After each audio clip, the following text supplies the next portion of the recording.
the morning after the Bachelorette premiere, and we have an expert with some insight. Former Bachelorette Andi Dorfman is here. She's ditching on last night's show and her own romance in her new best-selling tell-all book, It's Not Okay, turning heartbreak into happily never after. Andi, thanks for being with us. Thanks for having me. All right, so what'd you think of last night's premiere? Oh my gosh, I feel like every season it gets crazier and crazier on that first episode, and this season definitely lived up to it. It was wild. Did you see any who JoJo should pick, might pick, who you would pick? Yeah. I mean, I definitely see like some connections. I love that word.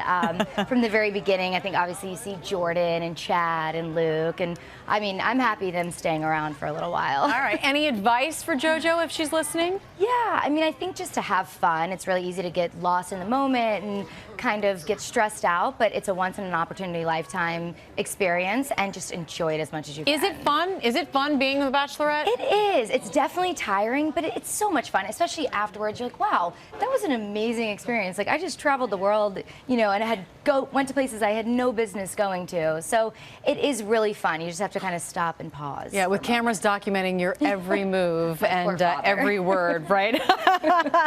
Sorry, Dad. Let's talk about your book. You refer to the men in your book by numbers, but pretty sure everyone's going to know who everyone's number is. Yeah, I did the number system. Obviously, it's pretty obvious who each number belongs to, but it was kind of this empowerment feeling for me. It was putting every guy into one pot and kind of putting it all in perspective. And I think especially as a female, kind of just having that empowerment of, all right, I don't have to put the names of my exes in my book, but I can have each of them as a number. All right, well, Juan Pablo, Nick, Josh, they're all in there, and they don't come off looking so great. Did you let them know you were doing this? I didn't. I will say there are definitely some things that are negative about them, but there's a lot of well-deserved compliments in the book as well. It is an entire story that involves not just a breakup, but also a love story, and there is that in there. But no, I mean, we all live separate lives. We've all kind of gone on to do other things, whether it's another season of The Bachelorette or a different show, and live our private lives, so to speak, in the public. So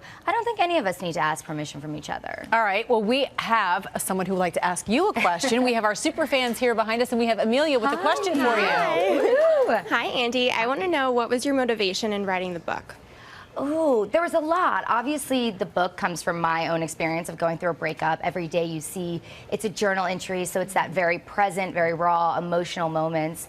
So it was kind of a purge in that sense, but also to empower women and to say, look, you're not alone. We all see the love stories, but we also have heartbreak, and none of us talk about it. And this is kind of like the breakup anthem. Like, I got you. I know. I've been through it. I've gone through the ringer. You are not alone. And mainly, I guess that you will survive. You can survive heartbreak. I promise. All right, kind of like an Adele song. All right. Except that I can't sing.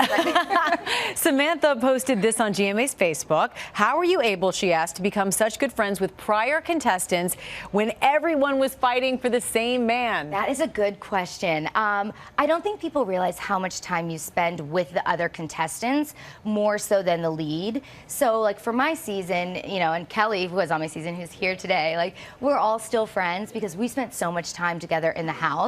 And even Christy, too. Like, for my season, again, we're all close friends because you spend more time with each other than the lead. So you write a book. Are you still an open book? Are you dating? Are you revealing anything about your current personal situation? I would say I'm dating. I'm happy. I'm definitely living like the happy single life in New York City. Happily never after. Hey, it's the new happily ever after, I guess. All right, Andi's book, It's Not Okay, is available now. Andi, thanks so much for joining us. Thank you. And you can see a new episode of The Bachelorette Monday night at 9, 8 Central right here on ABC.